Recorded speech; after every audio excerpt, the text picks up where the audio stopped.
Blog Talk Radio.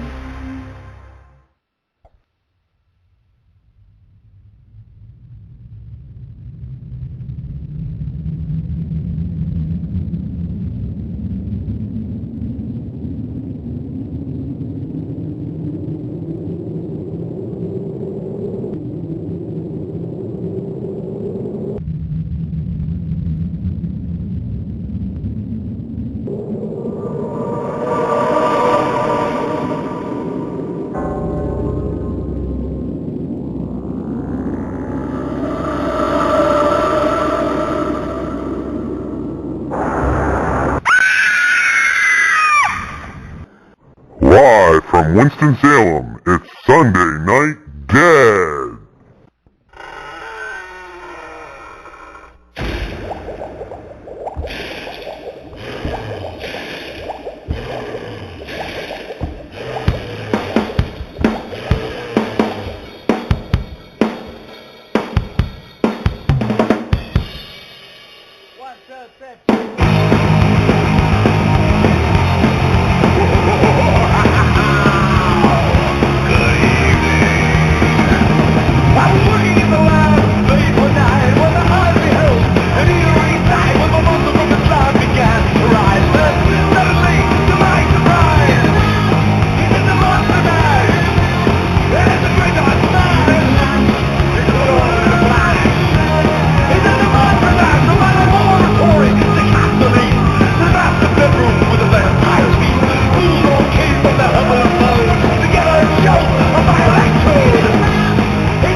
Good evening, everyone, and welcome to Sunday Night Dead.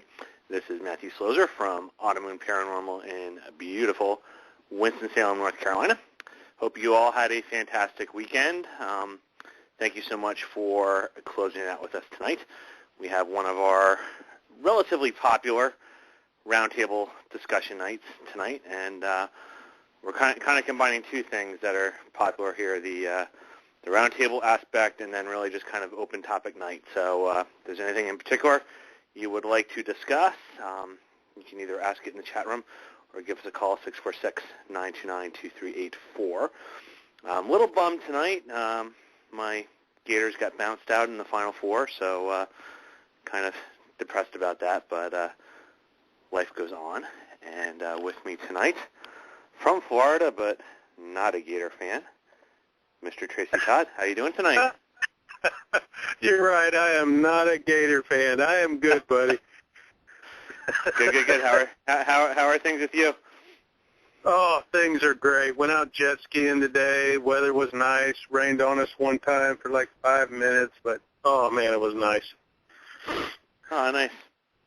Well, I don't think Bulwer's on here, so this is good. This would open me up for all kinds of jokes here, but my thing was first time. I think you probably saw it on Facebook. First time in 25 years. Got stung by a wasp.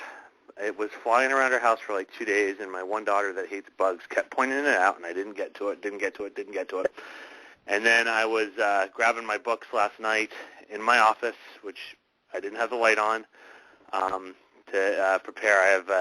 I teach Sunday school. I was going to teach prep for the lesson, and said wasp was on my book, and so I got nailed by it, which normally wouldn't be a big deal, but 25 years ago when I got stung on my ring finger, and it was like this creeping, swelling thing, eventually my whole arm swelled up like the Elephant Man, and I ended up in a cast for, a sling for almost a week. And the time before that, when I got stung, that was my pinky, and that ended up being larger than my thumb for like a couple weeks. So I'm just sitting here watching. It's a very slow process, but it's pretty much progressed through my thumb onto my into my hand now. But been taking Benadryl, but I figured I'd be pretty zombie-ish if I took some before the show. So why I'm saying this is one reason why I am.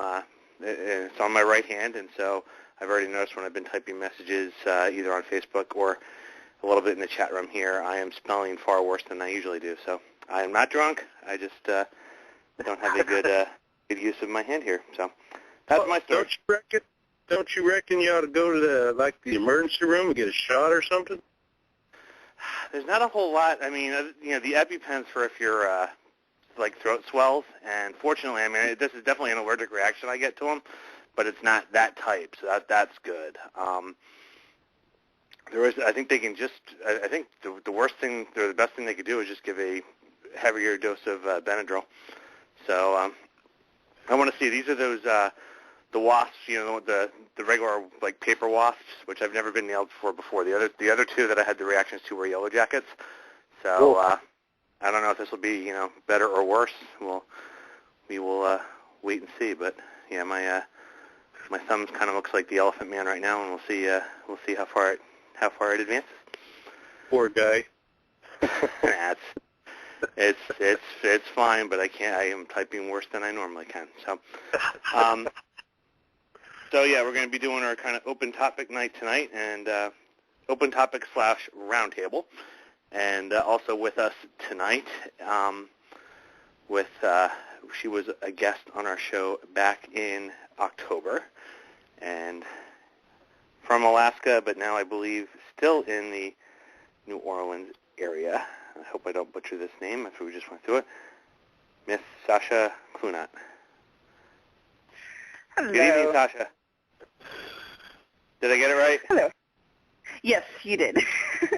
Good. So you're still in Louisiana, right? Not from, but yeah, I'm in Louisiana, but I just moved out of New Orleans, so I'm now kind of halfway in between New Orleans and Baton Rouge. Okay. So being from Alaska, how are you dealing with the heat and humidity so far? It feels like I committed all 7 sins and I'm burning in hell. Well, I hate to say it, and Tracy can vouch for it because he's certainly farther south than I am, but it will only get worse. It'll only get worse. Yep, I was laughing at them all winter going, ha ha, this is normal, ha ha, and yeah, now they're laughing at me. So I deserve it. Well, I've never been there, so I've never experienced it, but I know, I mean, it gets humid here. And years ago after Katrina, we were having a bunch of people going down to work on things, and they were given all kinds of warnings, and that how you had to like pace yourself and things because not because it was like August, September, or I guess it would have been September when it happened, when the people were going down to clean things up, and they were given all kinds of warnings because they said if you're not used to it and you don't pace yourself, you're gonna get heat exhaustion and be passing out and things. And these are people that live in a fairly hot environment to begin with, so I can only imagine. Yeah. So have you been able to check out any interesting locations since the last time we spoke? Not nearly as cool. I don't know. I don't remember if we had been there yet when I was on your show, but I went to Marie Laveau's grave. Well, supposed grave. Cool. So, anything interesting to report? No, but I supposedly if you touch the grave, then, it's going to get bad luck unless you're drawing the 3 X's on there and making a wish, which I didn't because I didn't even hear the story. But, yeah, I touched the grave because I wanted a picture with the grave, and everybody's like, oh, dear Lord, what did I do? I back away from it, touch it again, they gasp again. I'm going, okay, I can do it. I'm on command. But other than that, a photographer who actually took a picture of me with it as well explained the story. Okay. So I was like, oh, okay, superstitious. And so how has your luck been? Actually, it's really good now. I had some bad roommates, but that I'm not going to blame it on the grave because, but I went from my modeling career has picked up. I've been in a movie so far, so everything's been picking up. So. Oh, awesome. Yeah. So, any other spots? You're down there. That's one of the hotbeds in the country for, at least density-wise, for paranormal things. So, be able to check out anything else? I haven't yet. My boyfriend is going to be taking me to a bunch of places eventually. I just moved in, so we just got settled. But I guess there's some plantations nearby and stuff like that. So I'm sure we'll be going to places and stuff like that. But I guess we're near, I can't remember the plantation, darn it. But I guess we're near a whole bunch of plantations. So. Okay, cool. Yeah, I know there was one, and I'm kicking myself. When I used to, before I moved to North Carolina, the job I had, we used to have to get sent out to some fairly remote locations. That's where our customers were. And it ended up that I got bumped from this trip, but there was a trip to St. Francisville, Louisiana, and I'm not even sure which one it is. If anyone in the chat room knows, I don't know if it's the Myrtles or which one, but Yes. Supposedly there is one of those plantations. Is it the Myrtles? Yes. That's Okay. A couple teams down here are going ooh and ah over it, and they're doing the events and stuff over there. So yeah, I've been seeing it all over. So is that the one right by St. Francisville, though? I'm not sure if it's near that, but that's like the big one right now, the St. Myrtles. Okay. I know. Anyway, there's one, and we used to get when we do this, it was shift work, so you usually get time off. I usually end up working the night shifts. So, actually I had time when I go to these places to go check things out. And so, unfortunately, I got bumped from that trip and didn't get to see whichever location that would have been. I know there's one down there. I'll have to go ahead and look it up now, but whether it's the Myrtles or not. But one of the well-known plantation places is near St. Francisville. So, awesome. Well, did you catch, because we had all the spoiler alerts on here, not to let anybody say anything, but either of you catch the finale of The Walking Dead? Nope, I'm not a Walking Dead fan, actually. Okay. We have a lot of people on here that talk about it. So, all right, well, we won't worry about any spoiler alerts on that. Tracy, 2 weeks ago you did your movie, or your airplane show. I haven't followed what happened over this weekend. Have they found it yet? No. The latest on that is a couple days ago, a Chinese boat heard some kind of ping or something that was in the frequency range of the same one that's supposed to have been in the boat. In the plane. They heard some type of anomaly like that under the water. So they put the message out, and Australia was going to send this one boat out to them but they're like many, many, many, many miles away from them, hundreds of miles away from them, and all of a sudden they start getting a ping of some sort. So we're talking hundreds of miles apart, these two boats, and they're getting this mysterious ping.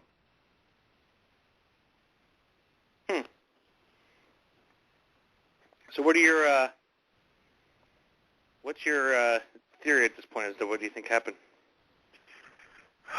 My theory at this point is I personally don't feel that the pilot or co-pilot had anything to do with it. I think they got in trouble. One of the main flight systems shut down. Once the main flight system shut down, it made all them wacky turns because the secondary flight system kicked on that had a pre-posted, I guess, flight plan. So once the first one went down, the second one turned on, and it started following that other flight plan. And somewhere, it basically just ran out of gas, and I think everybody was already dead before they even hit open water. That's my personal opinion. And my other opinion is that we got to talking on the show was that, there's more than one, I hate to say Bermuda Triangle because there's only one Bermuda Triangle, but there's other triangles like the Bermuda Triangle throughout the world. There's like 7 or 8 of them. And one of them just happens to be in the location that they're looking for this airplane. Oh, wow. Now, a quick ad.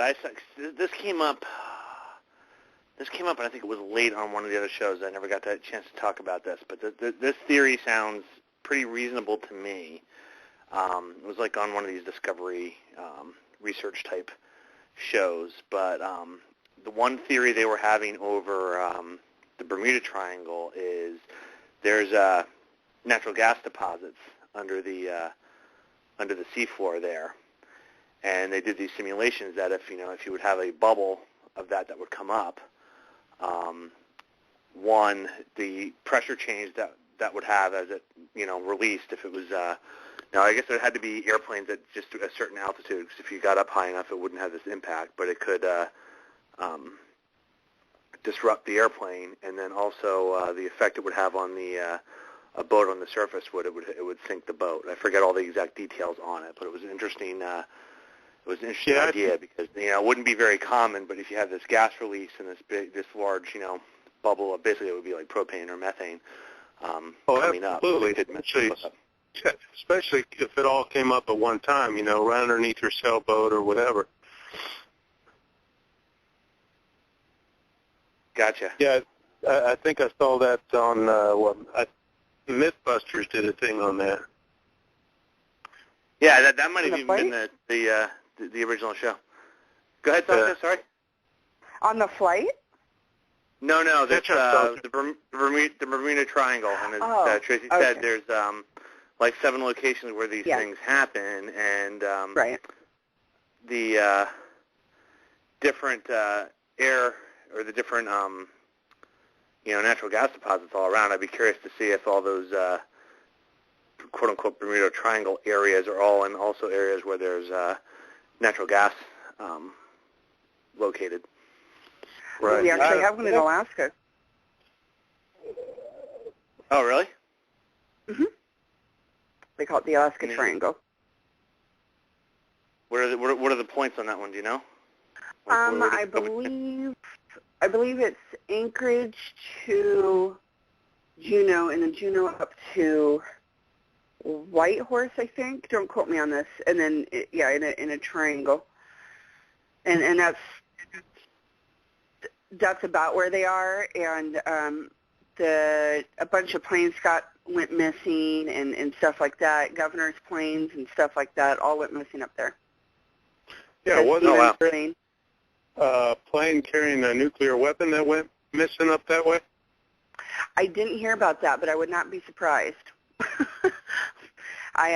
they make a bigger deal about senators and stuff like that up there when it goes down. Not a nuclear bomb, of course, or anything like that, or nuclear missile. Nothing like that. Just senators that I heard of. But I'm not surprised. Flycatch in the chat room saying that their theory, I don't know if it's a man or a woman, is that the airliner is being weaponized, which I've heard that theory. That was actually my initial thoughts on this. I'm wondering, I'm not an aviation guy. I know you had aviation folks on a couple weeks ago when you did the show on this. I'm just wondering if it wasn't, particularly with what's happened with some of the altitude things with it, if it wasn't something similar to that Payne Stewart plane where it depressurized. They basically were all dead, and then it, just flew until it ran out of gas and dropped. Right. And now it's in some I've heard a lot of theories. area. Yeah. So, and then I've heard the little green men and just about any theory possible, which is part of the purpose of this evening is it's kind of a open topic night. So, but I'll admit, as one of the questions that came in the chat room, some areas I am more versed on than others. So a question came in about about Bigfoot. I haven't followed a whole lot of the Bigfoot things. Tracy, you follow Bigfoot? I don't follow Bigfoot all that much. I really and truly don't. However, I definitely believe there's a possibility of a creature like that existing. I really and truly do. But I don't follow it, no. Okay. I'm kind How of about in you, the same Sasha? stance as Tracy. Same stance as Tracy. I believe it's very, very, very possible, but it's just a furry dude for me. Yeah, I agree. I'm intrigued by, and I love that Josh Gates show where he'd go searching for the cryptids, and Yes. even though I had some problems with it, and I don't know if it was another one of these some of the shows where they embellish on what they find. I really don't know. Don't want to say one way or another. I'm not. I don't want to indict them if they didn't. But the one thing that always bothered me was if they were in an area and got things. They travel halfway across the world. They're there doing that investigation, and they get something that looks pretty interesting evidence-wise.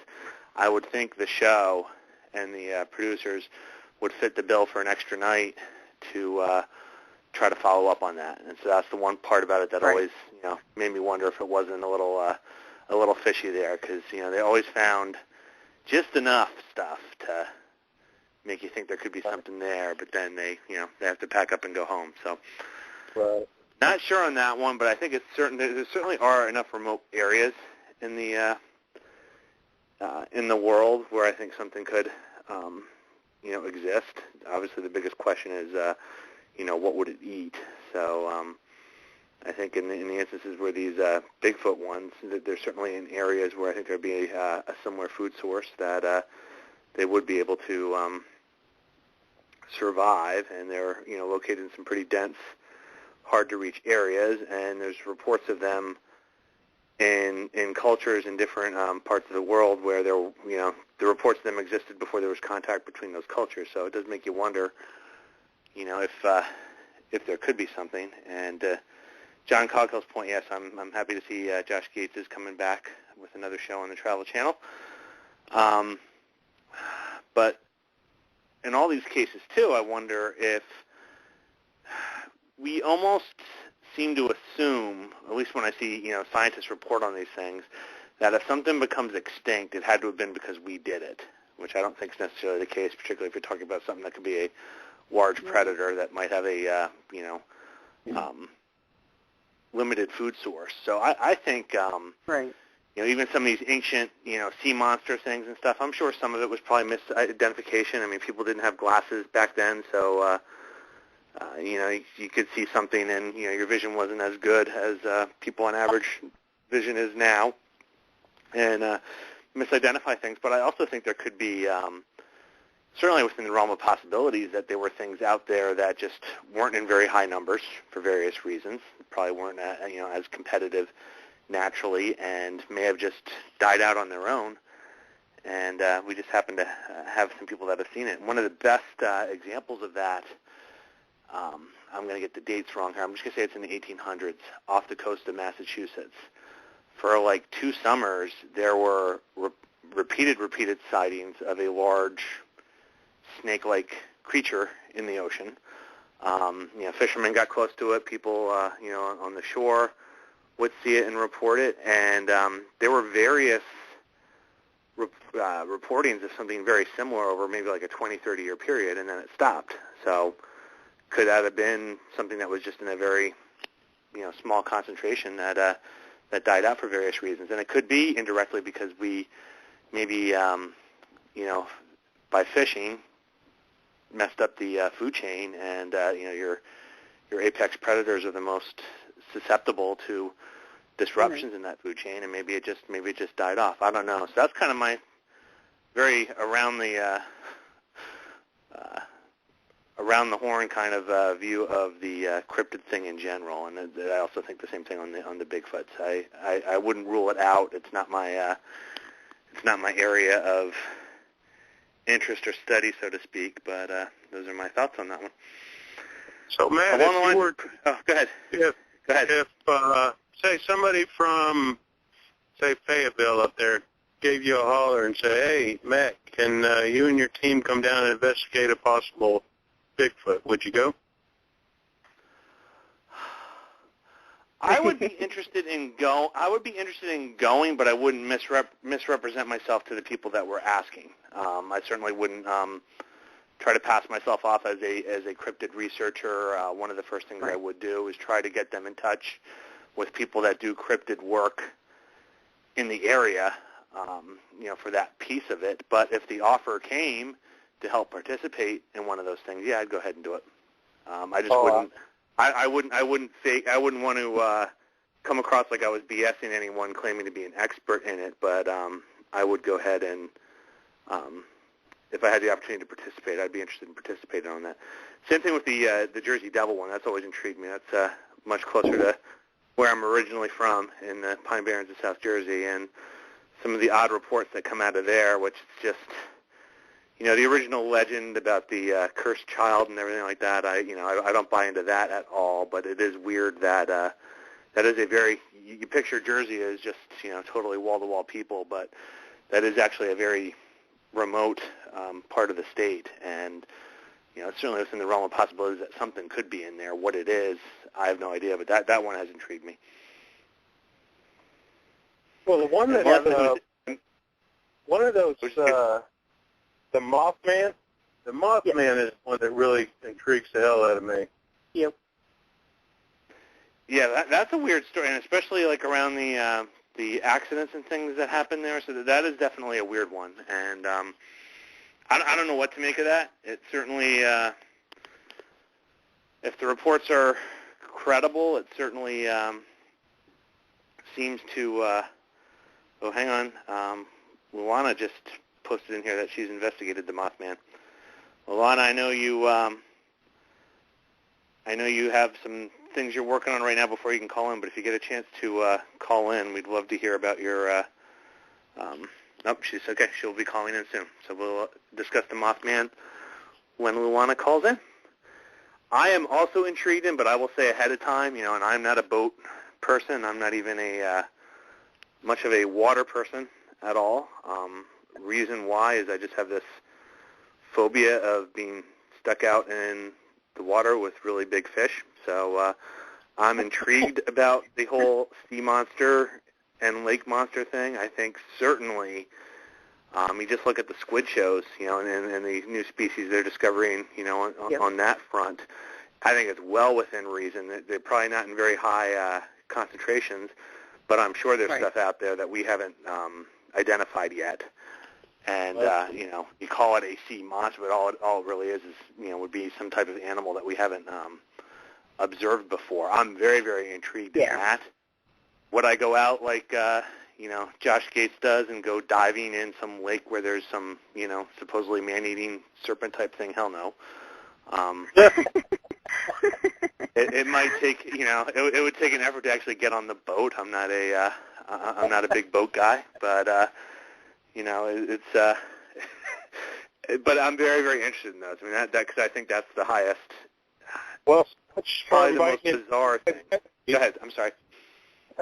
So much for inviting you down. Come to ride the jet skis. It's funny. I was down there. I did a big when I was in college. It was part of a class, but it was like a field biology trip, and we hit a bunch of different campsites and kind of worked our way all the way down to the Keys, and then worked our way back up. We were based out of Pennsylvania, but I think we started the camping piece in Virginia, and then kind of bopped our way down and bopped our way back up.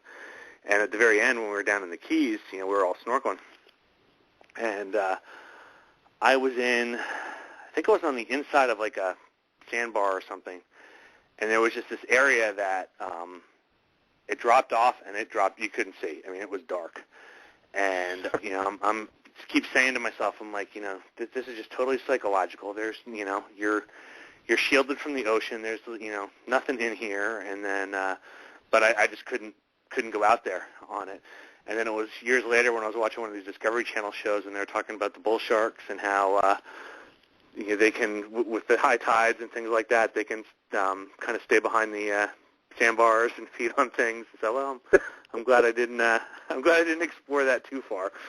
So, and I've been on boats. I've been snorkeling out in, down in the Caribbean and things, and I've seen barracudas are the biggest thing I've seen. I've never seen a shark, but I have this certain level of paranoia about being stuck, bobbing out there in the water and seeing really big things swimming by, or being their food. So, So now Lana will call in on this Mothman piece, but that is not too far from where I am at, and I travel up to West Virginia a lot for the Trans-Allegheny work, but they're not particularly close together. I mean, it's certainly close enough that you could do the ride over there to do it, but I've never tacked on a Mothman. I don't want to say investigation, but just even go and checking out the areas where it was sighted. I've never done that in conjunction with one of my trips up to Weston. So I'll be curious to see what Luana has to say on that front. But speaking about the odd animals and things, what did you think about that quote unquote chupacabra capture? And I haven't seen over the weekend what I heard some stories that they may have put it down and they were claiming it was a raccoon. I'm hoping at the very least that somebody drew some blood to do a DNA and confirm that that's indeed what it was. But did you guys see that at all? I guess that broke like Thursday night. Well, I've seen stuff off and on that people keep saying it's fake, and then it's not, and then it is, and so I haven't been able to keep up, and I wasn't paying attention to a lot of them. This was a live one in a cage. Had what almost looked like a prehensile tail. It was like wrapping around in really weird ways. Was eating out of its hands. Was all black, had a very odd growl on it, and some serious teeth in it. But some of the theories was that it was a raccoon with mange and lost all of its hair. The claims against that was that they were claiming raccoons don't make that sound. I've not had enough encounters with raccoons to know whether they make the noise that this thing was making in the video or not. I'll have to post it up on the Sunday Night Dead site then for you guys to check out the video. But one of the biologists that was on said that he thought it was a type of canine, dog, fox, something in that family, but it was eating with its hands. So I've seen dogs do some pretty amazing tricks, but I've never seen one eat with its hands. Right. I got along with my useless cat that lives on the porch, I also have, there's one possum and 2 raccoons that come up and visit us in the evening on our porch. Now, when I saw that video, I said that without hesitation, I said, that's a raccoon. Okay. Just the way it moved, just the way the noises it made. The only thing that threw it off would be the color, with no hair and whatnot, but that could be because of mange. But my first thought was definitely a raccoon. Okay. And that makes sense. I didn't have enough experience. All I would say is I'm hoping they, to get something that looks that weird, I'm hoping that they at the very least,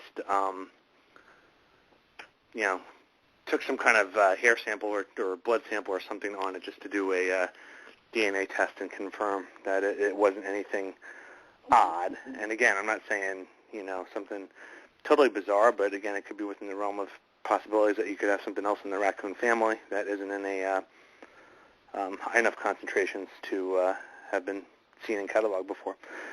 I believe we have Luana with us right now. Luana, welcome to Sunday Night Dead. Hi, guys. How are you doing? Hey! Doing great. It's been a long time. I know. Where you been? I know. I've been here. I've been busy. I'm sorry. I had to feed the kids tonight, and I promised my son cupcakes, so that's put me a little over. Oh, awesome. Yeah. Well, I know you have been a great person being on the shows on weeks that I can't. So you've been on more recently than we have spoken, but because you've been a huge help on that, I don't think we've been on together on the show for quite a while. So welcome back. Thank you. So you've investigated the Mothman. So let's hear what you learned, and let's hear the whole story about that. And I'll say my one son will be thrilled about this because he's always been a big. I have one son that's all into kind of like the cryptids and all that stuff, and out of them all, Mothman is his favorite and the one he's most interested in. So. Yeah, Mothman, there was an investigation that I did a few years ago, and for those of you that don't know Colorado, there's an area down called Del Norte that people have like a lot of paranormal claims down there. It's pretty much, the claims are really centered around like everything UFO, aliens. Very strange case that I worked on where there was an abandoned house that I went into. I met with the homeowners. The homeowners no longer would actually go into this house. It was this family's like childhood home, her childhood home. And she just said that there was something that terrorized the family for years. So that was abandoned for at least 12 years when I went in there. And then she's kind of become the town paranormal resource because so many different claims come through. She started I don't know how she got involved with it, but people just started sending her photos and that kind of stuff. So there's a lot down there. The police actually were called into this one because the house itself that we were investigating was constantly getting calls. They were getting calls that the lights would go on when there was no running electricity in the house. Police would respond to different people being seen walking around the house. And then one night when they responded to a call because they knew it was abandoned, they thought it was like some kids.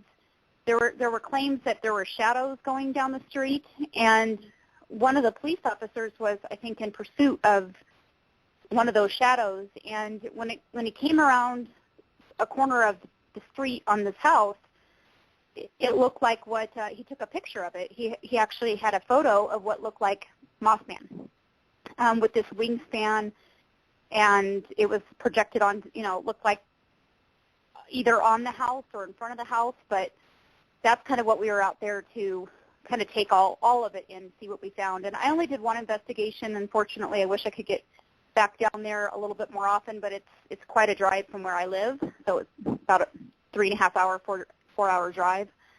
But it was interesting just to see the claims and the photos. And honestly, the photo, if you looked at it, it looked like almost it could have been, like they thought it might have been Mothman, but it was also maybe perhaps like, it looked like an angel, like widespread wings. It was really interesting photo.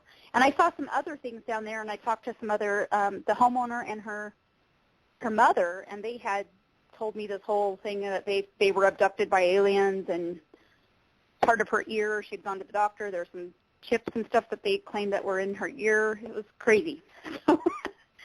Oh, wow. Yeah. So what do you think? What do you think in general? Any theory on the West Virginia sightings and what that was? Do you think imagination, alien, cryptid, guy running around in a costume? I don't know. It's so tough to say. I mean, I do believe, when you get multiple sightings of something, it makes you wonder. It's just there's so many people out now to do that sort of thing, unfortunately. I don't know. I don't really have an opinion one way or the other, but I can tell you with the claims that we investigated, like in Del Norte, that's one of the things we had to go through were all the different claims and to say, well, how many people actually saw some of these things that are being reported. I mean, we went out, we talked to the neighbors in the area. We tried to actually open that investigation up. The police were involved. They turned over their photo to us to review. So, yeah, there was a lot that I think it helps to get, those eyewitness accounts to kind of see and try to do almost like police work where what's one person's claim, and kind of compare all these different people's perspectives. But unfortunately, it's so hard to tell when you're not there and you're not part of it. I don't know. Right. What's your, did you guys do any, or have you done any other cryptid work with your team or anything? No, I have not. It's something I do want to venture in because in Colorado there's a lot of forests and the Black Forest down in the Springs, Colorado Springs area that a lot of people report different, creatures and Bigfoot. There's been a lot of Bigfoot sightings in Colorado mountains as well. So it's something that I'd love to branch out and explore. There's things like the cattle mutilation type things. That happened here in Colorado that people were investigating. I don't know if you guys have heard of those, but yes, that's kind of a little, yeah. So there's some things like that I'd like to actually branch out, and I've had people come to me that actually were personal friends of mine a long time ago that when they found out I was investigating, they told me about skinwalkers in the Colorado, that they were camping and they had this whole experience with skinwalkers, and I don't really know too much about all these different. I'm not familiar with those. Any extra info as to what a skinwalker is? Well, has anybody else heard of them on the phone? I've heard of them. It's, if I remember correctly, it's in Native American legends, a skinwalker. They have the ability to turn into animals or stuff like that. So basically, I forgot the. If you play video games or something like that, or, a druid or, something that's able to transform into something else, if I remember correctly. That's right, and that's what he explained to me as well, that it kind of morphed, that they thought it was actually, it started as a wolf thing, what maybe they thought looked like a wolf, but then as they got nervous because they were out camping, it transformed into this thing that ran off that was more of a creature. I don't know. He was trying to describe it to me, and I haven't done a lot of research around that, but these are all things that I'd just like to know a little bit more about. Set up. I love camping, so that would be kind of a fun thing to do is go out and see what we can encounter. I do think I get frustrated when I watch shows like Finding Bigfoot because I can't watch that show anymore. I've really tried, but I just think that some of it is so ridiculous, and I think it, unfortunately, I feel gives a lot of investigators a very bad name of how investigations are performed. And right. But, yeah. Well, we had two guys, and I don't know, it's in the chat that were asking us about those things, and then we didn't really go far down the conspiracy path, and they bailed out of the chat room. So I honestly, given past experience here, I don't know if they were trying to see if they could get us to bite, on something, or if they just weren't interested in what we were talking about. So I'm not sure, but that was the it all initiated with the one person posting about a government cover-up over a Bigfoot video in Arizona. So not sure, because again, it's not my main area of interest or study, but anything's possible. Now, Sasha, you are from the land of lots of wilderness and lots of big Yes. animals. So Yes. any, I guess I'll add, first on cryptid stories, but then on top of that, any cryptid experiences from you or anyone you know? As far as cryptids up there, there's a whole slew of them. We have our own, quote-unquote Loch Ness monster. We have our own werewolves.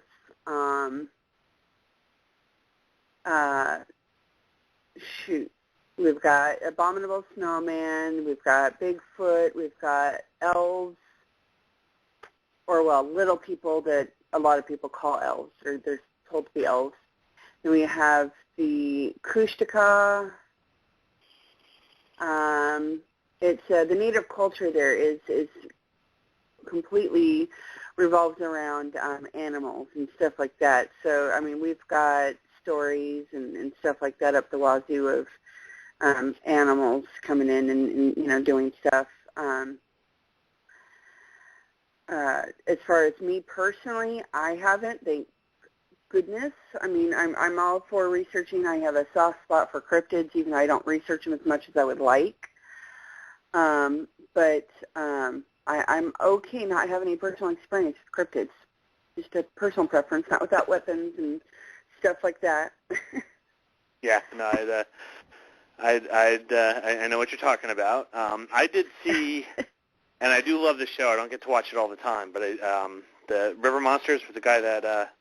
Yes. Yeah, Yep. and he has found things that I had absolutely no idea, were out in rivers or lakes, and it certainly makes me think twice about some of the places I've been in the past. But particularly the cat, there's always these rumors, and I always chalked it up to, kind of urban legend. But even around here, there's a dam not that far from here where supposedly, they say the whole story, and this is in lots of different states, that divers went in there and they saw these massive catfish and scared the bejesus out of them, and they won't go back into that lake or they won't go back into that reservoir.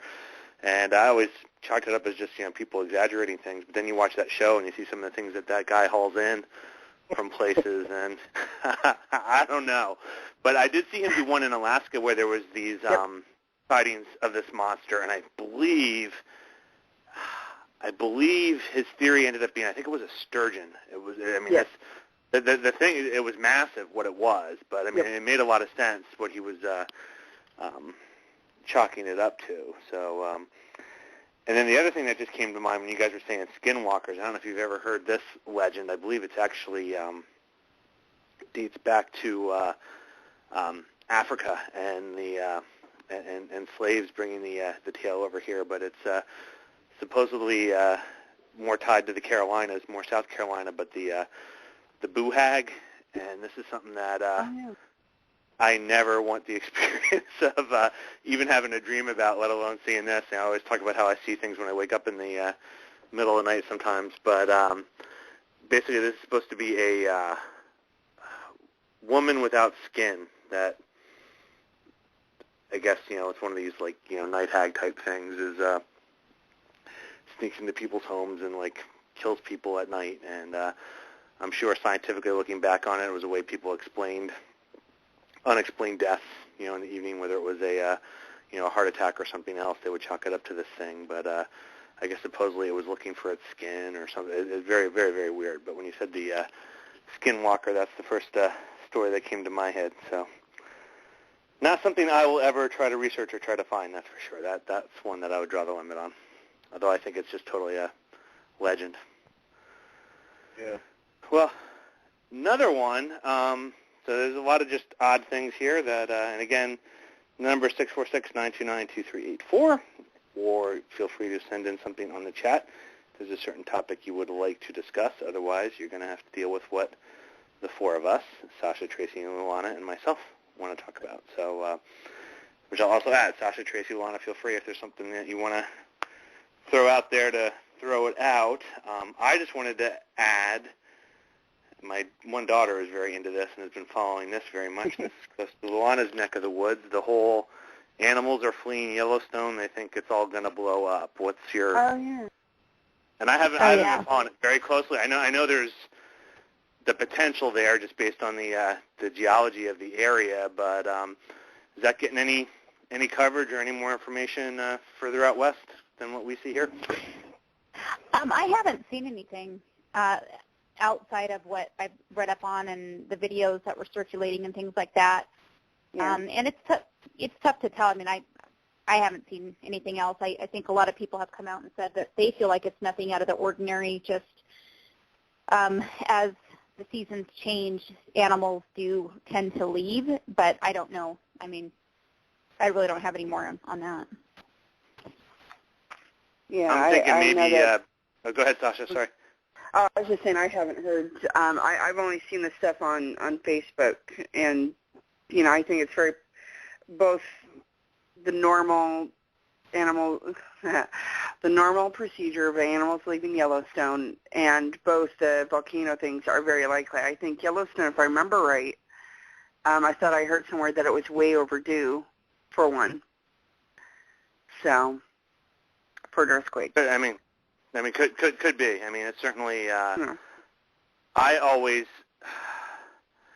It's always weird, and I'm hoping this doesn't happen. But when you see what happened in Chile and what happened in L.A. not that long ago, usually when you think of the really big ones, like the one that hit in Indonesia, about 10 years ago, and the big one earlier in Chile and things, there's usually some other newsworthy ones before, in the weeks or months before that.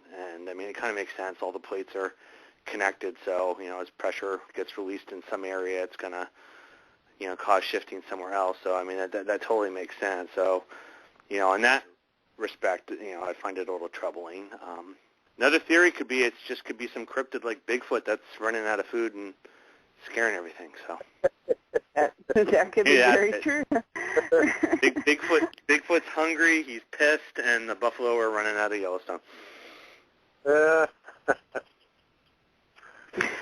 But I would too if I lived with Bigfoot and he ran out of food. It is weird though. The whole, and I do wonder. There's different theories obviously on this, but it is weird the ability of animals to pick up. Not just it's well observed with like earthquakes, but even some other things. They've there's reports of animals kind of flipping out before it happens. I think some things with like hurricanes, but I mean again, I guess they would be picking up the pressure drop.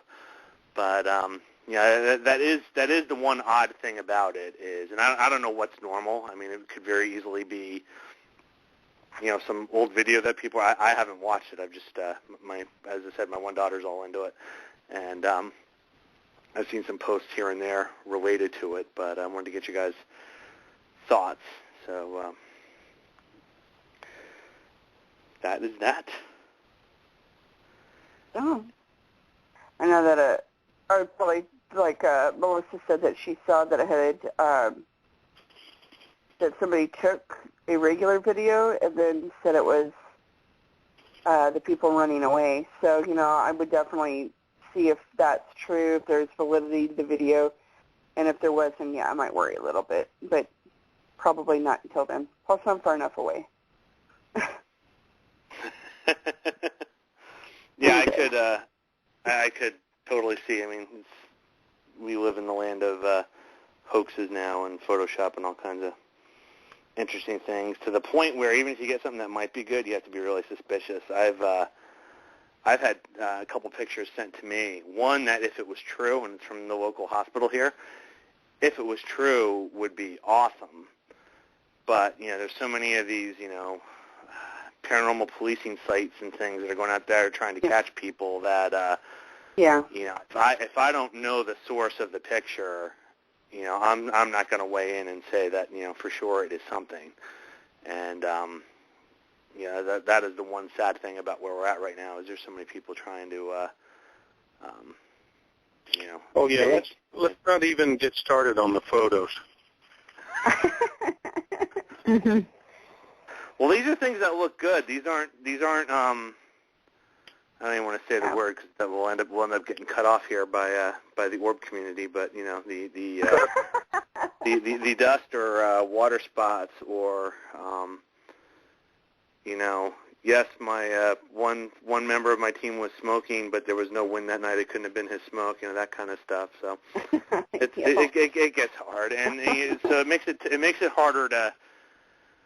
And then when you have people deliberately trying to do it to try to make you look like an idiot, it makes it harder to truly learn in advance. I'm sure there was something out there that was pretty interesting that somebody caught that probably did get discounted just because of all the people out there trying to BS things. I know I've had the picture on here before. I'll have to try to load it of a member of my team, William, whose father was just driving out of the cemetery here in the town we live in and caught a very weird picture.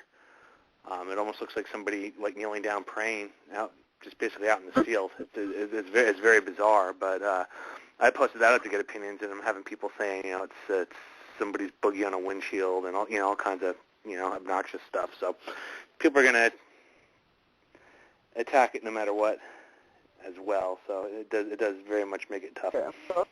The other day, I made a post on my page about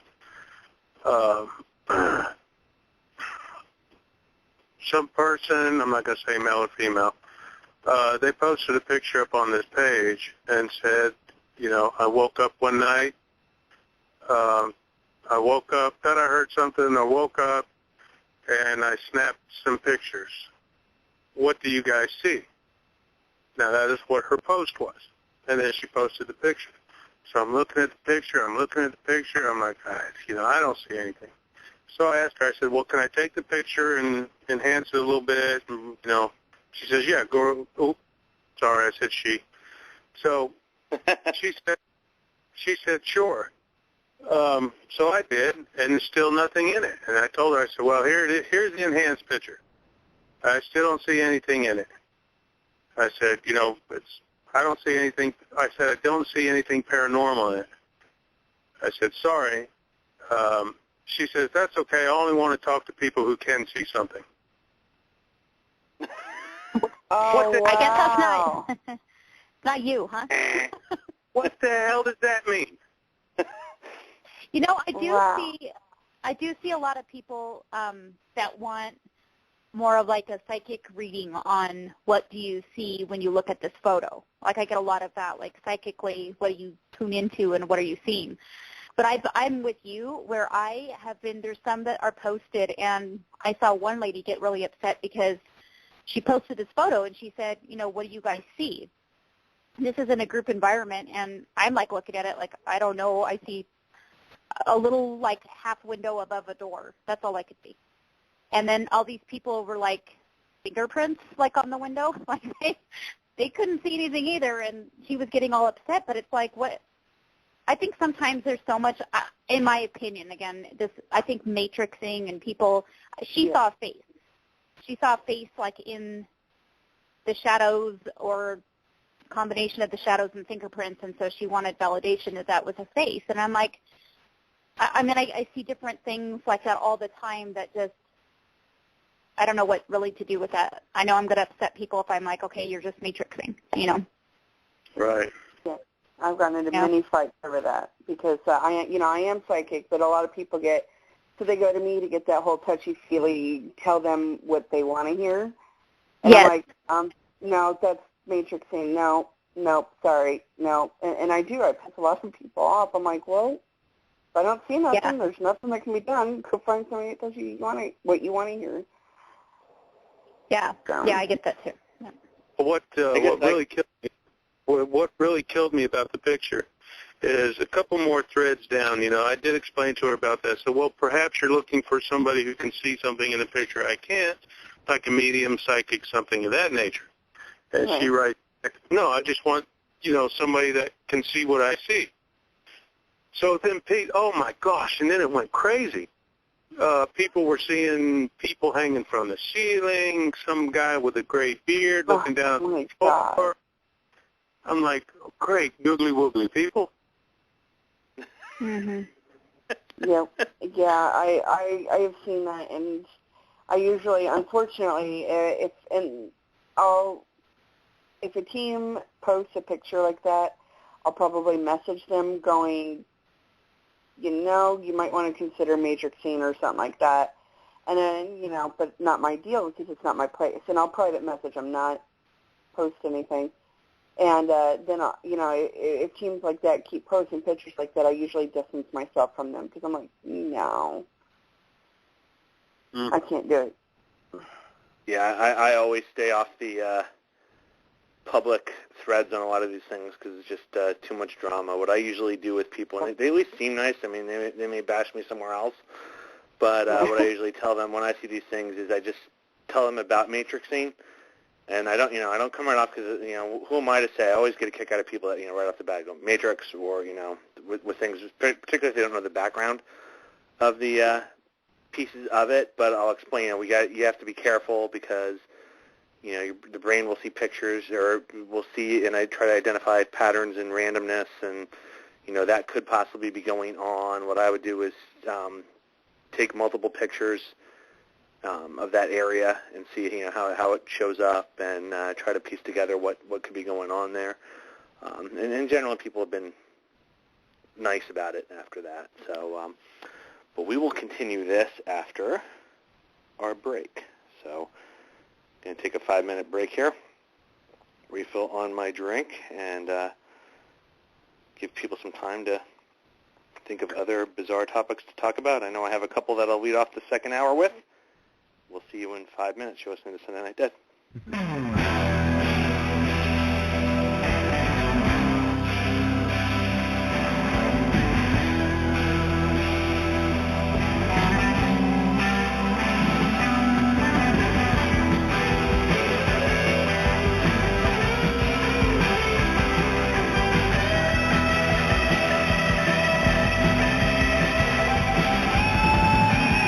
She plays a mountain to a smile and offers that he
that's outside your window.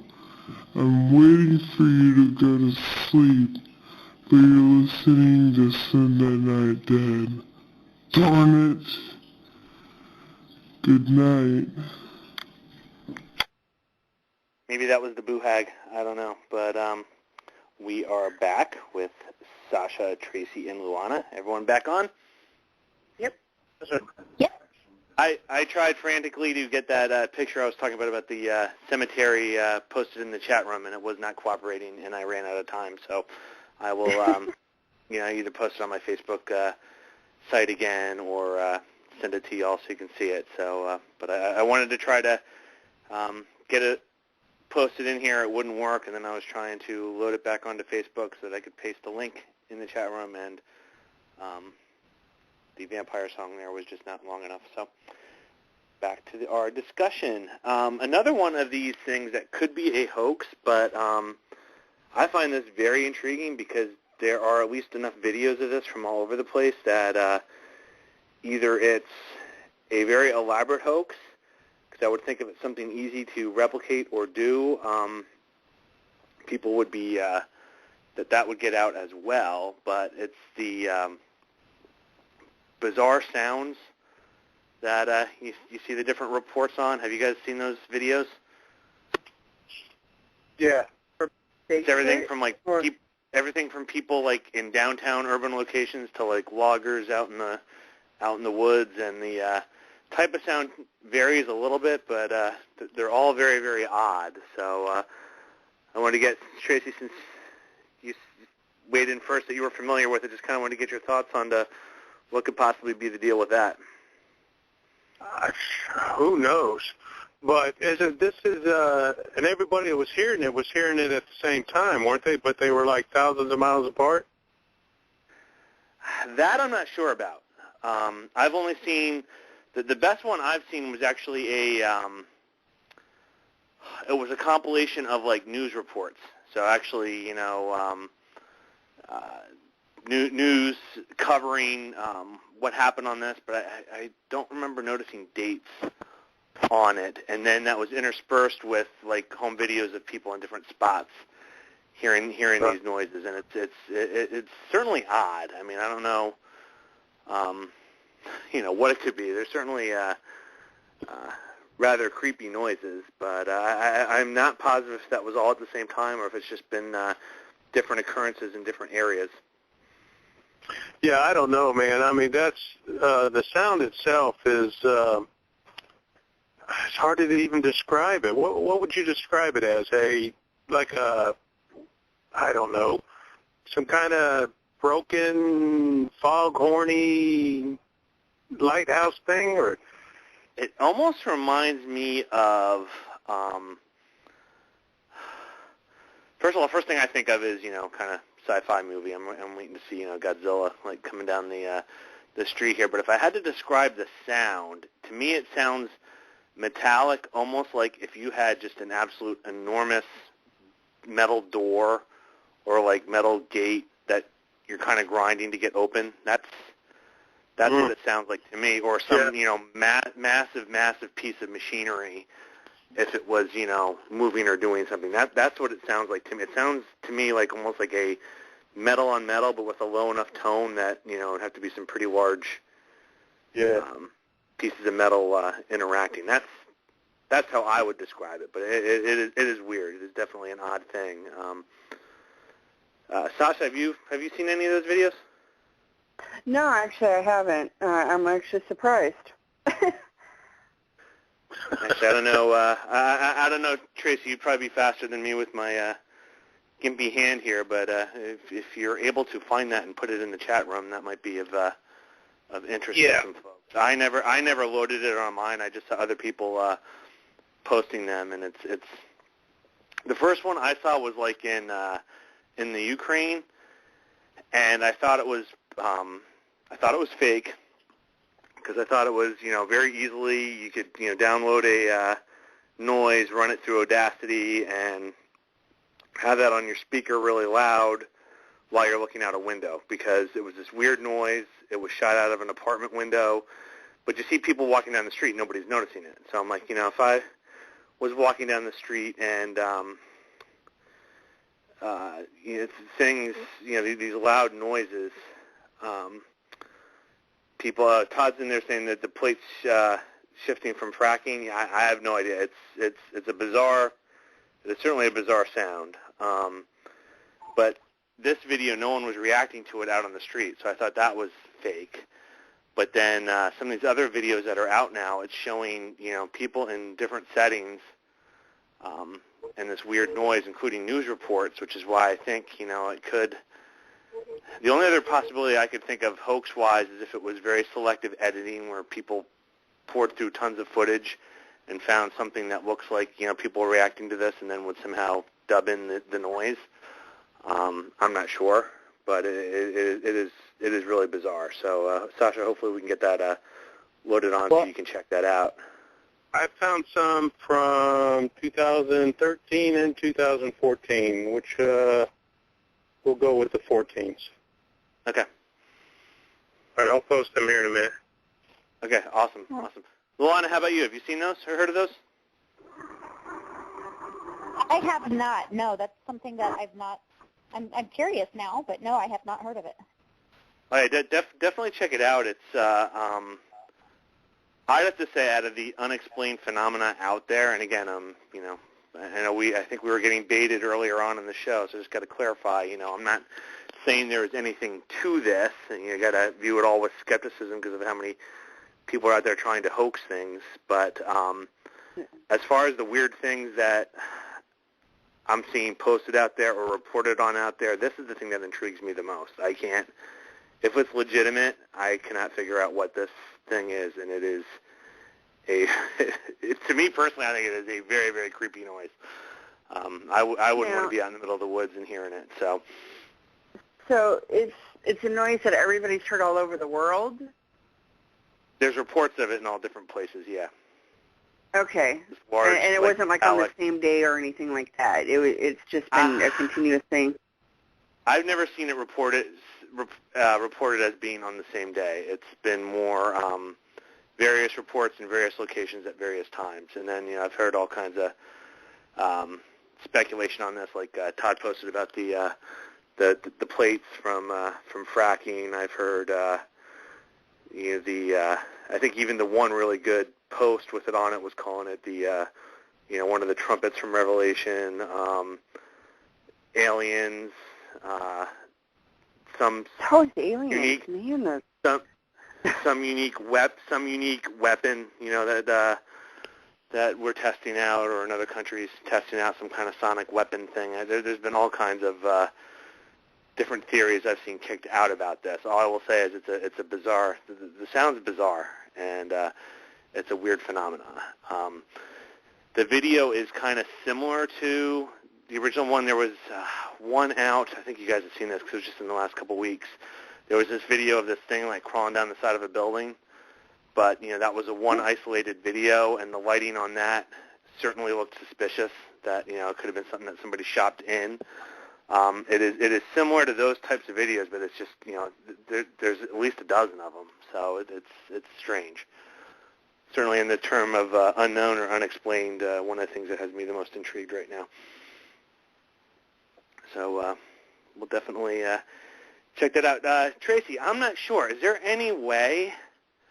I'm not sure how the audio would come through. Is there any way to play that where you're at and see if we can get the sound to come through?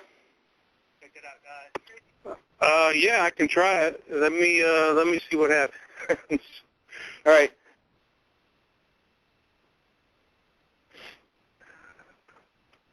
I got to go back to it. Okay, no problem. Let's say he propped him up.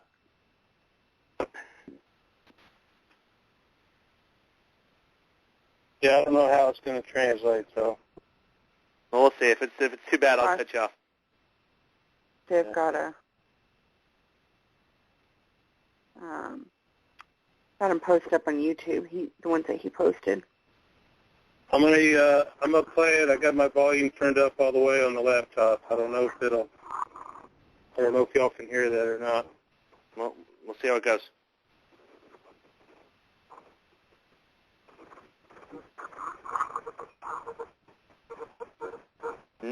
No, it's not.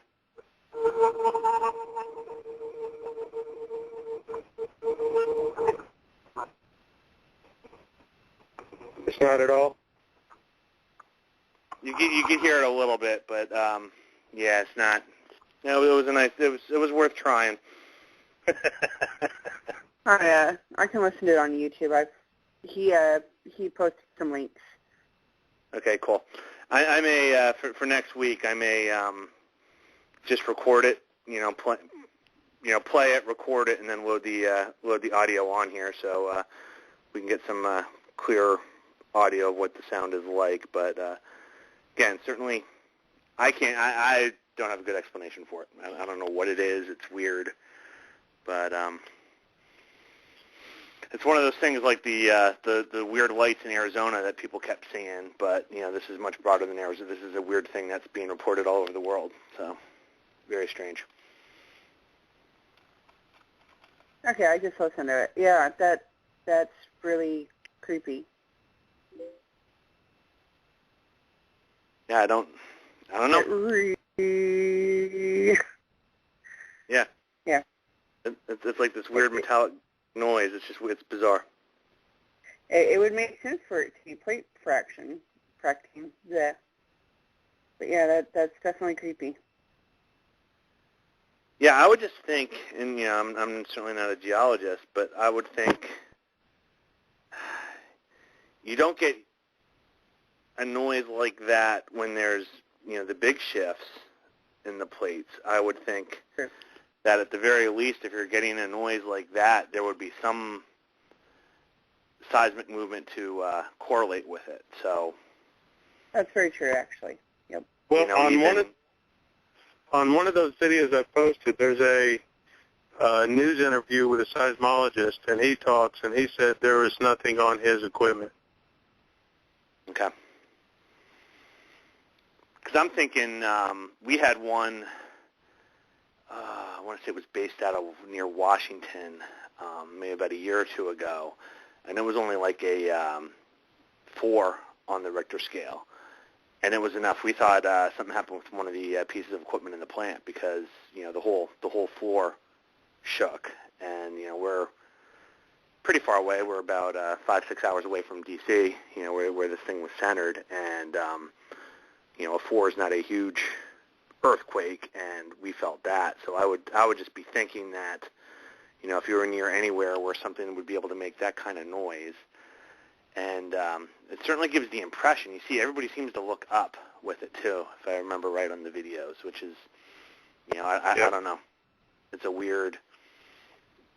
I would think if it was being generated from the ground, it would, you wouldn't look up. I don't know. Could be totally wrong there. Well, don't you, off the coast of North Carolina there, isn't there something similar to this that happens off your coast? The noises? Yeah.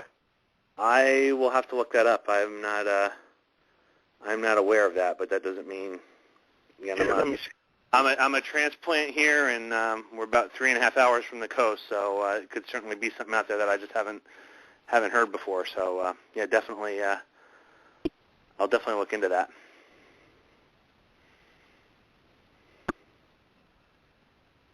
Yeah. So Luana, we were talking so long here, I forget. So did you get a chance to listen to it at all? To do what? Did you get a chance to listen to what he posted, by any chance? Oh, no, not yet. Okay, no big deal.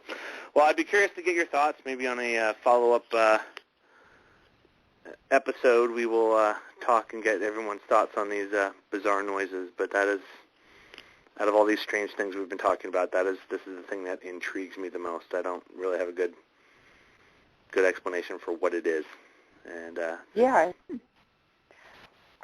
I would have said the whole fractal plates, but as soon as you said that, yes, and seismology should accompany it, that's true. So I'm really intrigued now. Yeah, there's odd theories all over the board on to what it is. I have no clue. It is certainly weird. But and actually, I think so. John replied. I think actually one of the one of the newscasts is actually from, I think, South Jersey.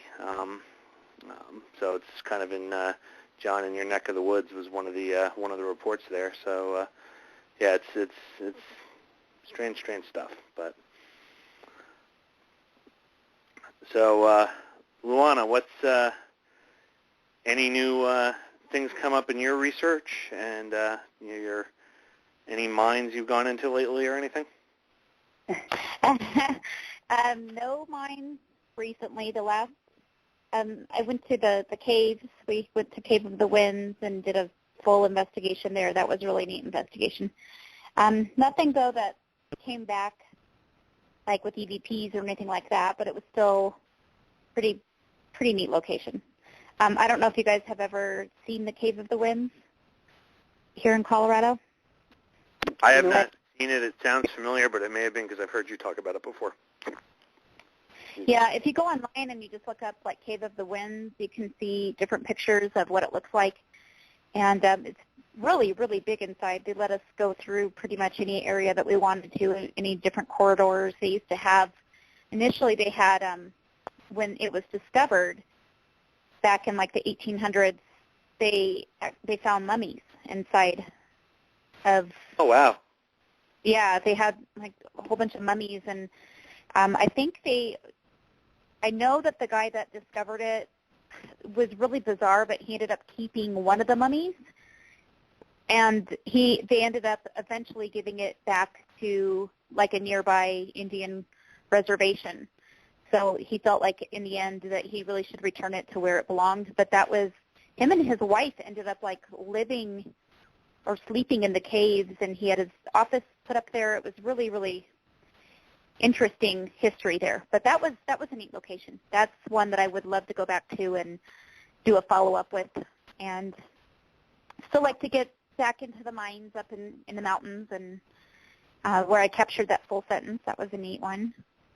A lot of different places to see here in Colorado. A lot of old mining towns, and I'm trying to figure out for this year what my group will be focused on. We usually try to get out of state at least once.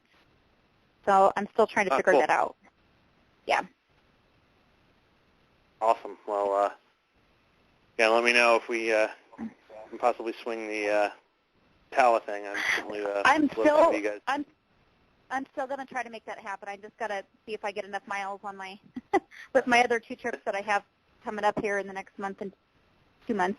But I definitely, there's on another show down the road, I'd like to share some of the Waverly EVPs that we got last year that I haven't shared yet. Those are some new stuff that we started doing some group evaluations just because it was one that, that investigation was one that our team did outside of, having a client that was asking for an investigation. We've kind of put the evidence review on the back burner, but we are definitely getting some really interesting EVPs from that one. So. Cool. Well, I know we talked about it, and I was going to say, and so I'll just kind of, without going into a lot of detail here, just kind of tip it off. The idea you had for a future show, which I thought was a great idea, I think we will tee that up for next week. I didn't have enough time to make it happen this week, and without putting everybody on the spot last minute. So we will try to do that format next week. So everyone that's listening, just stay tuned. We'll fill you in on more information as the week goes on here. So so that's interesting. Now, one thing I'm curious about with the whole, we've done a lot of shows on energy, and I really think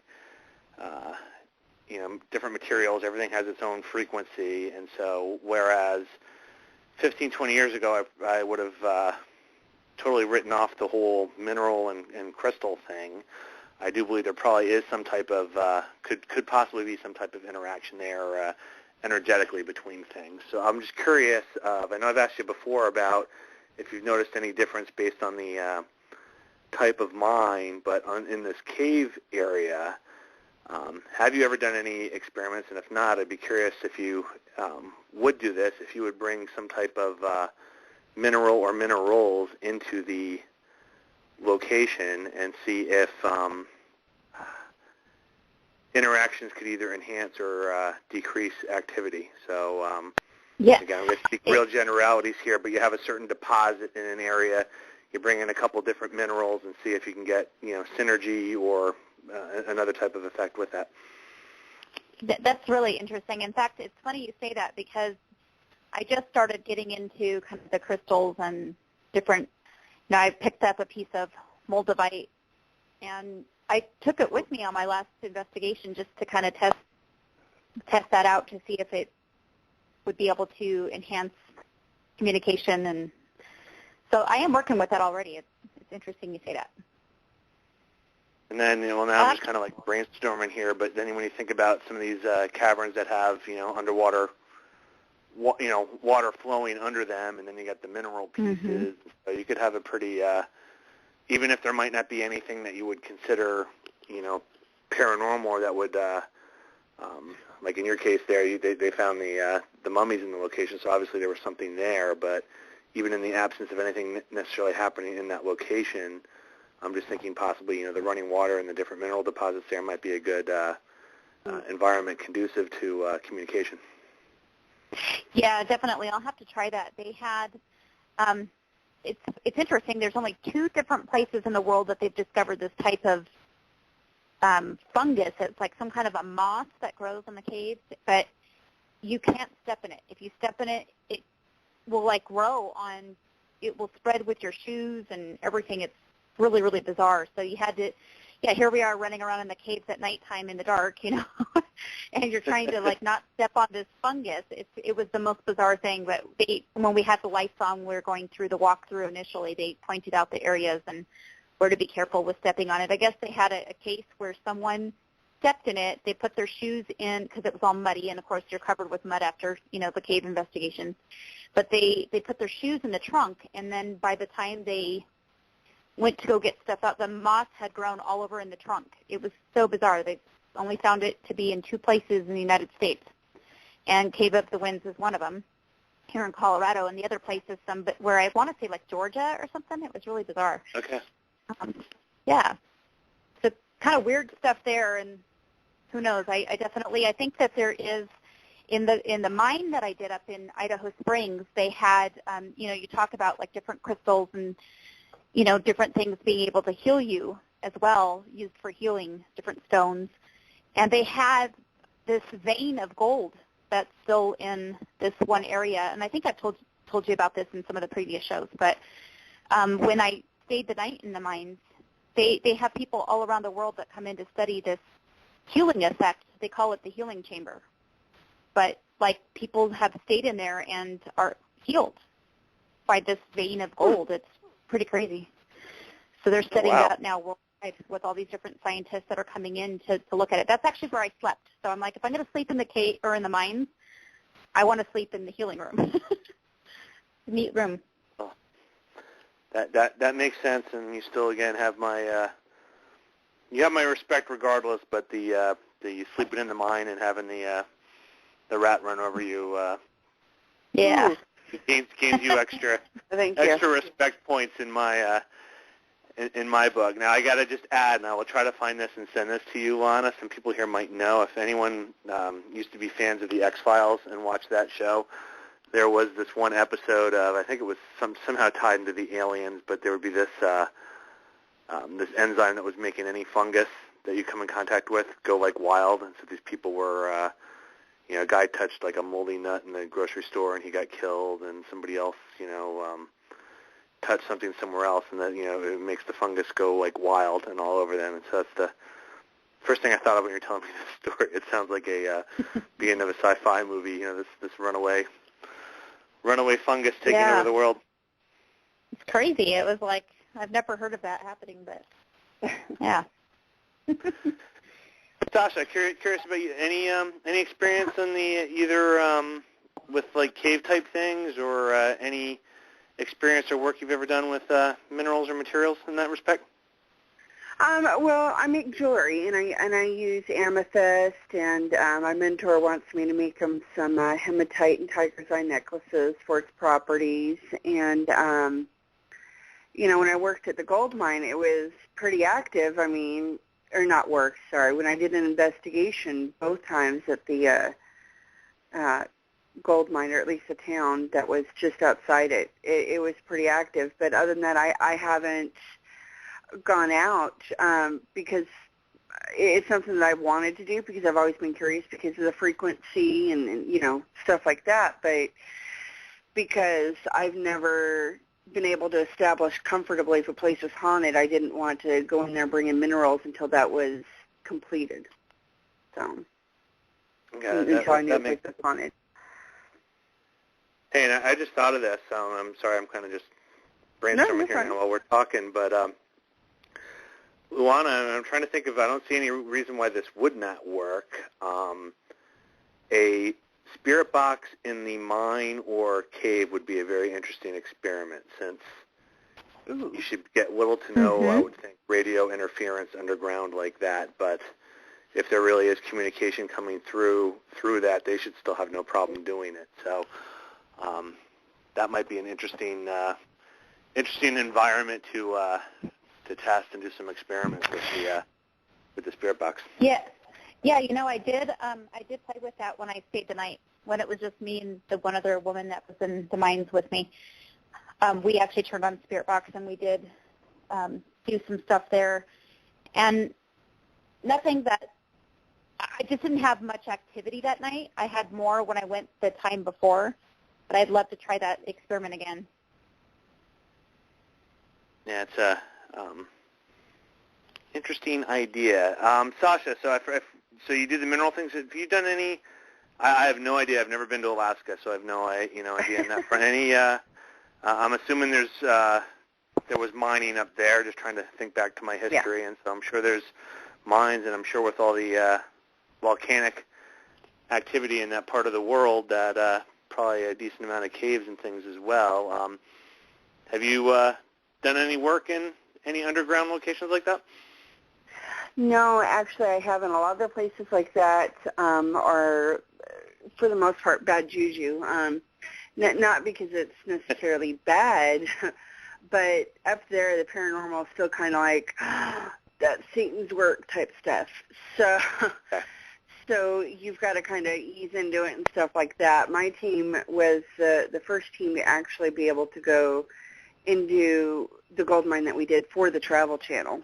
And that was pretty much the only reason that we got to do it was because they were filming it.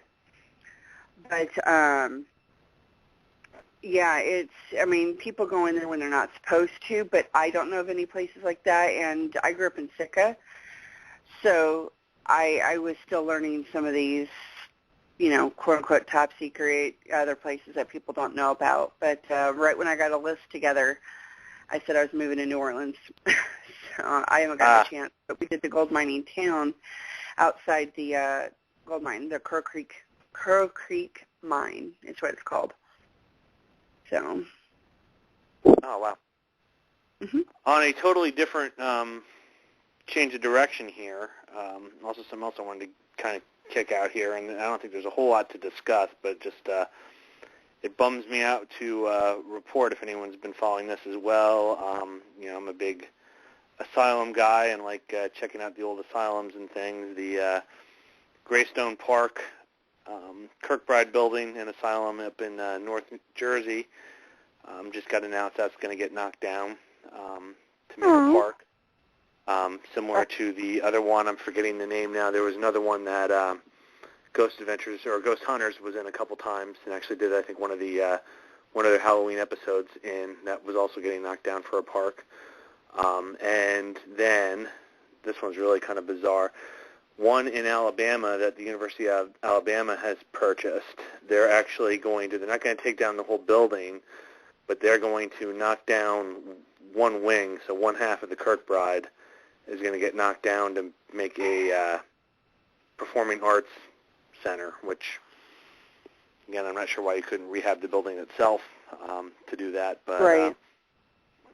Just like there's one here, very, very cool. I didn't even know.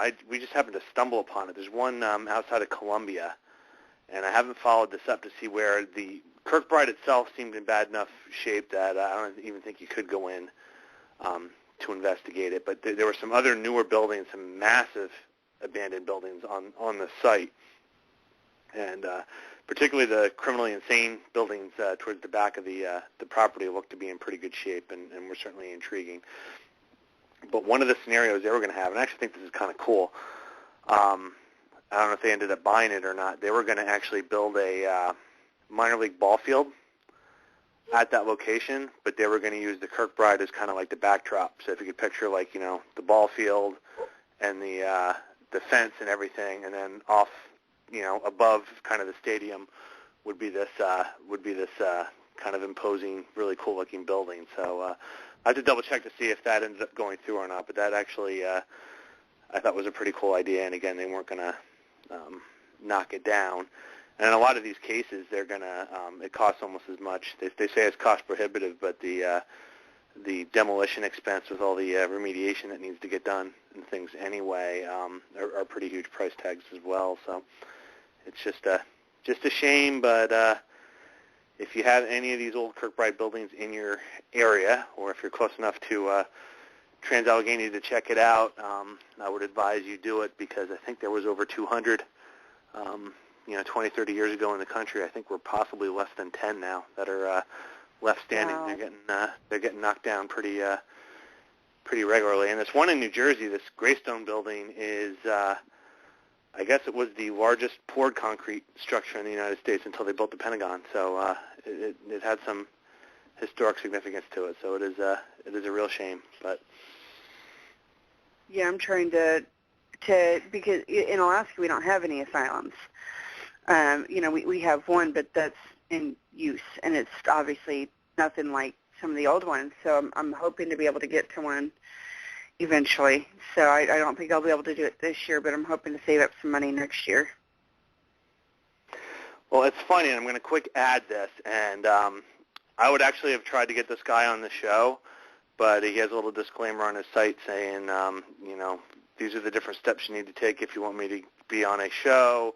And, oh, by the way, if you're from any type of ghost thing, I've never had any encounters at all. So I decided that wasn't even worth pursuing this. And Tracy Alaska, he knows this. I have some fans, and I say that in quotes because they're basically the exact opposite, that like to post negative things about me whenever I remotely venture close to anything related to anyone trespassing anywhere, and they claim that I'm endorsing trespassing. But I will add that there is a site, if you haven't seen it, Opacity, and it's not opacity.com.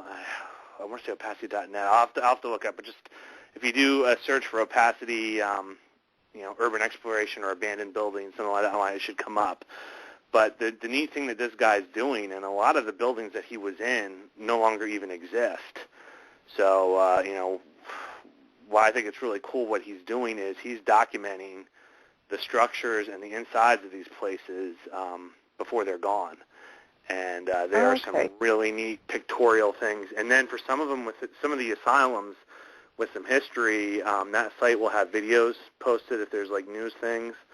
Like we had the folks from Penhurst on a couple weeks ago, and there's the the famous Stuff for the Children newscast that was done in the late 60s that helped draw attention to that building. There's other newscasts or things on it. I just saw that he has one from Tala loaded on, and on that one he has like 30 or 40 old historical photographs. So not only do you have pictures of what it looks like now. I mean, I have a bunch of pictures up on my site of what it looks like now from doing all the investigations, but there's old photos from like the teens or the 1920s of what the wards looked like and things that way. So it's really, really interesting. And so I've really enjoyed checking out that site because it really is kind of a historical documentation of a lot of these places before they get knocked down. And you'll see some really weird, like there's one, it was in this, and who knows the story behind this. I don't know if it was like patient art or what, but it seemed to be in a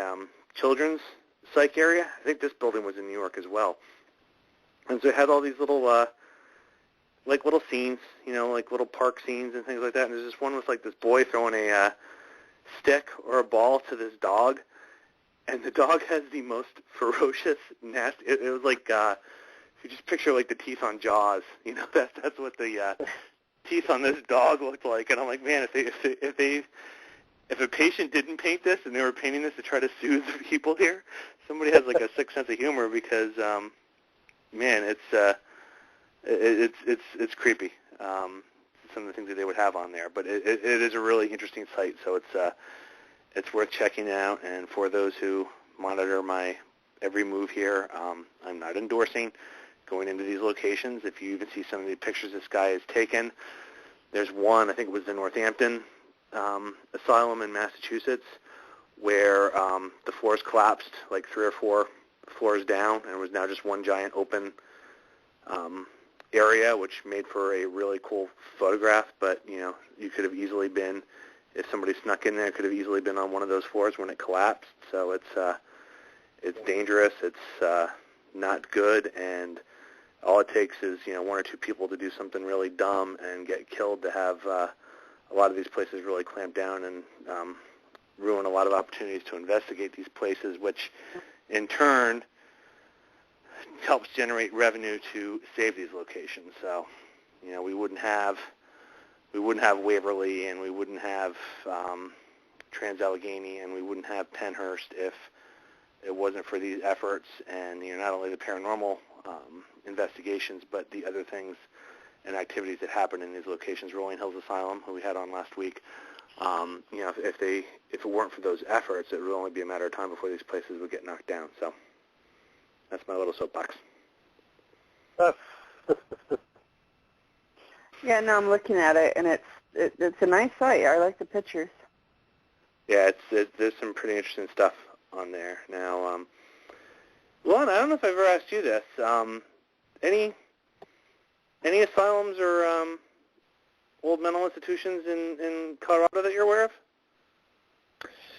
I know there are, but I have never been able to get into any of them. There was one, actually not asylum or anything like that. It was just a regular hospital, but it had so much history. And I tried to get into it before they were knocking it down and demolishing it, and I never got a response. But no, I haven't actually done anything out here. We have, and I don't know if we're going to be able to do it or not.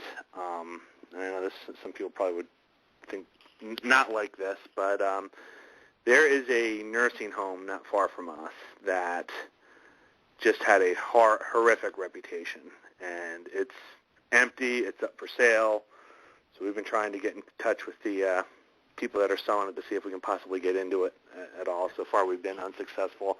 I'm not counting. I don't think it's a high likelihood of success here, but even though it wasn't a very old building, it was kind of notorious for not providing the best of care. So I wouldn't be surprised if there's some activity in that location as well, but we will see. Tracy, how about you? You're near. How close are you to that school where they were looking for the bodies? Almost a stone's throw. If I threw it real hard, it might get a third of the way there. But wow. So not too far away. But I was going to bring that up, and I don't know if you guys been keeping up with it or not, but it's like almost an everyday thing here. The Dale Cox, he's a historian out of Mariana, and he's got a whole bunch of books out, and he's kind of our official go-to guy when it comes to possible haunted places, because Dale knows everything. But Dale's been a spokesperson for the school for a very long time, and the thing now is, they dug all them graves up trying to find basically missing people. To give you a little background on the school, it's a school for boys. It closed like 60, 70 years ago. And a lot of children would check in, but they wouldn't check out. And the explanations for, where's my kid? We brought him in here 6 months ago. You're supposed to rehabilitate him. Where is he? Well, he ran away, or he left with so-and-so, or he, whatever. And they would never find these kids again.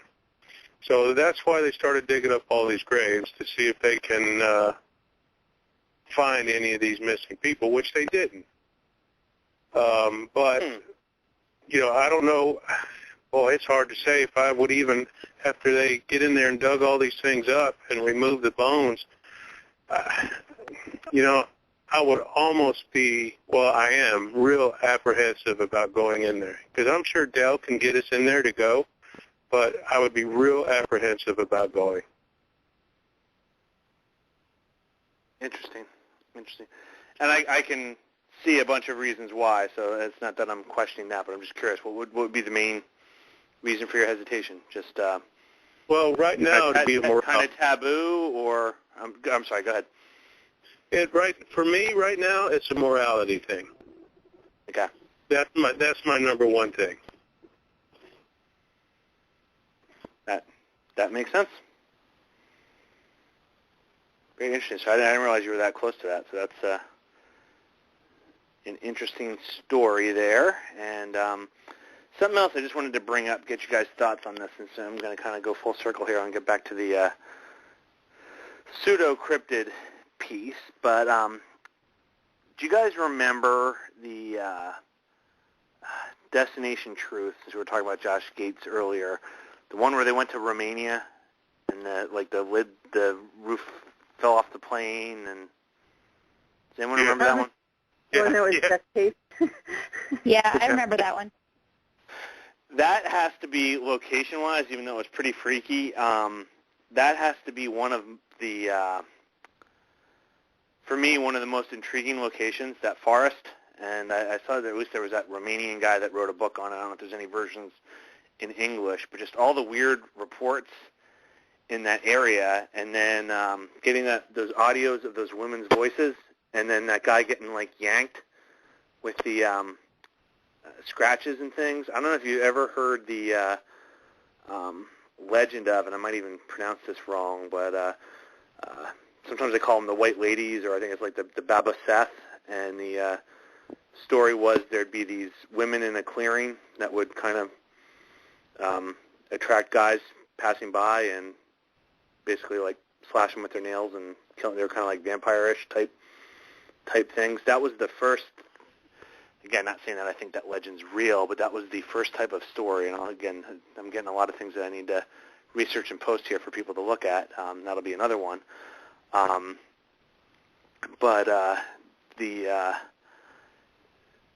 That's the first thing I thought of was that legend of, they were in a clearing, they were getting female voices. The guy had big scratch marks on him. He got kind of yanked away. So, and I didn't see this.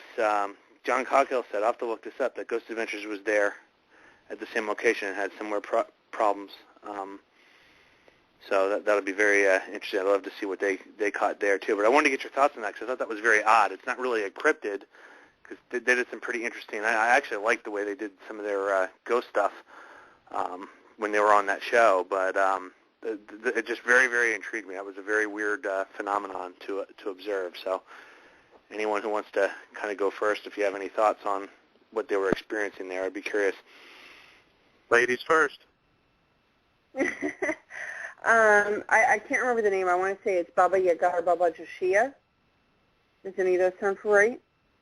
Or was it Baba Seth for sure?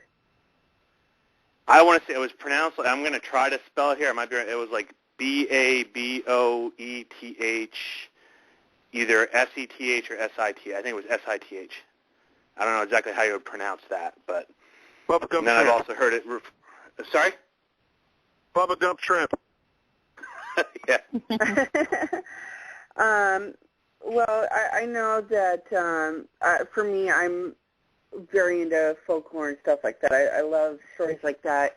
I think it's very possible. I barely remember the episode. I have a bad memory because of all the health issues I had. But I think it's very possible. But, that's my soft spot for folklore and stuff like that. So, I don't know. That's just where I'm at. I like them. I think it's very possible. Well, any thoughts on that, activity, or what you think could be going on there? No, oh, go ahead. Oh, no, I was just going to say I think I'd have to go back, and I'm intrigued now because I watched that episode so long ago. I don't really recall much about it other than the roof. I mean, you never forget the roof blowing off a plane. Right. No. He was getting really nervous, like he felt something was around him. And they recorded on their recorders female voices. I forget what the female voices were saying. And then, again, you never know whether this is staged or not, but, I mean, the guy looked seriously shaken up. He got, like, pulled backwards. And then when they ran to him, you know, typical things that you would have, you know, that people describe when they have, you know, some type of paranormal experience, you know, cold, shaking, and he had these, basically they looked like claw scratches on him. Right. Now, the practical... the guy, oh, go ahead, Tracy. Go ahead. I'm sorry. The guy that they had sitting in the circle, they put him there because that happened to him before. I thought one where he gets jerked back. Yeah, he had went there before, and I thought this was, when I watched this episode, I want to say they were there before. And that guy before was one of their cameramen or something. Right. And because of the first time when it happened to him, he kind of quit. Then they brought him back, and he agreed to come back to do it again. Okay, I've only seen the first. I didn't know they possibly went back there. I only saw the first one, and John Coghill posted, and I remember it now too, that he got scratched. He was having a hard time breathing, and all the different equipment they had, you know, measuring things there too, just went absolutely nuts. Which is again one of the odd things about that location. Nothing grows in that clearing. You know, they have the strange lights, people, you know, pictures of people out there that shouldn't be out there, you know, all kinds of these odd things. But then this odd thing with the, you know, a clearing and the women and this thing happening. Now, I will add that the one of the conventional or kind of practical explanations behind this tale of this Babowith Sith, or however you pronounce it, is that it was just a nice way to, you know, warn guys to avoid women while you're out walking, because you don't know whether it's something that's going to kill you. So, you know, just kind of a moral lesson, so to speak, to guys that are out traveling and may have had something unsavory on their mind. So, whether that's the you know, the rumor or the source of where that story came from, or whether there's something to it, it just reminded me very much when I saw that episode. It reminded me very much of that story, which I get this because, as I mentioned again, one of my sons is all into these cryptids and legends and things, and he's got like 5 or 6 books with all these descriptions in them, and he's a good source of research for me. So. Yeah, I'm going to be hung up on trying to find that name because I'm, like I said, I really love folklore, so I'm going to try to look at that because now I'm curious. I'll send it to you, the name, because I'll just get it out of his book, and the same tale is under a, and I'm gonna probably butcher this too, so I don't know if there's gonna be any help, but I'll just kind of kick it out there. There's the same kind of legend, but in France. So it's in French, and it's like the white ladies or the white women, something along those lines. So it's and these are all kind of like in the vampire family, but they're not true like vampire stories. If that makes sense. It's not a banshee? No. It's okay. They're very, very pale. They are in clearings, and they supposedly it's different scenarios. They supposedly ask the men to dance, and they either dance with them till they're exhausted and die, or dance with them and then drink their blood. So that is the legend. I'll look it up, but it's just weird. It's the first thing that that came to mind with that incident on that Destination Truth. So Yeah, I remember the one where he gets yanked back. Oh, go ahead, sorry. No, go ahead. What was I was that? just saying, I thought it was the one, I didn't know if it was the one where the guy gets yanked back, the cameraman, and I think Tracy said it was. I can't remember. Yeah, I believe it was. You know, they do that rotation, and you know, for some reason, that one person out in that location, it kind of honed in on them, whatever those things were. But it was it's a good episode. So if nobody got a chance to see it, I don't know if any clips of that are on YouTube. I've never actually searched for it, but even if you get just clips of it on there, certainly search for it. And I forget the name of it either, the forest in Romania. I want to say it's like Cluj, or maybe that was the town. C-L-U-J? A-L-U-X. Okay. I believe. Okay. Maybe that Cluj was the town. I don't know why that sticks in my head. But anyway, be sure to check that out. We are rapidly running out of time here. So, Sasha, what do you have going on in the near future? Just pursuing my modeling and acting. I've got a photo stuff here. I'm trying to work overtime to get some new equipment so that I can actually start going out and investigating again. It's been way too long. Well, Lana, what do you have lined up? I know we want to try to get some because you actually get to do some investigations on Sundays. So I know we want to try to set up some experiments for some future shows. But what do you have going on? Yeah, we just I got back into my melting pot location again a couple weeks ago, and then we have 2 more coming up, 2 public events with some people for the investigations coming up in May. And then in the meantime, I just have a lot of residential cases that are surfacing, so I'll probably take care of some of those over the next couple weeks and see what I can find for homeowners. Awesome. Tracy, how about you? We got a couple residentials coming up, and we're going to go back to this local Navy museum we have. We're going to hit it again. Other than that, not much. Oh, awesome. Well, I have. We're just starting to kind of set out our schedule for the historical ones, and we have one private that we are continuing to do follow-up on. But thank you, everyone, for taking part tonight in our roundtable, and thank you, everyone, for listening in. I guess I'll give a little more info. Next week, we are going to actually, the various members of our Sunday Night Dead crew are going to come up with some different clips, different evidence, things that we've gathered over the past that we find particularly interesting, and kind of do a share and discuss show. So hopefully you will all enjoy that. For me, I'm going to go and finally be able to take some more Benadryl here to hopefully prevent my hand from continuing to swell worse than it already is. So, again, thank you, everyone, for being on tonight. We will see you all next week. Good night. Good night, Matt. Good night, ladies. Good night. Good night.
spitting blood red, breaking windows in my heart.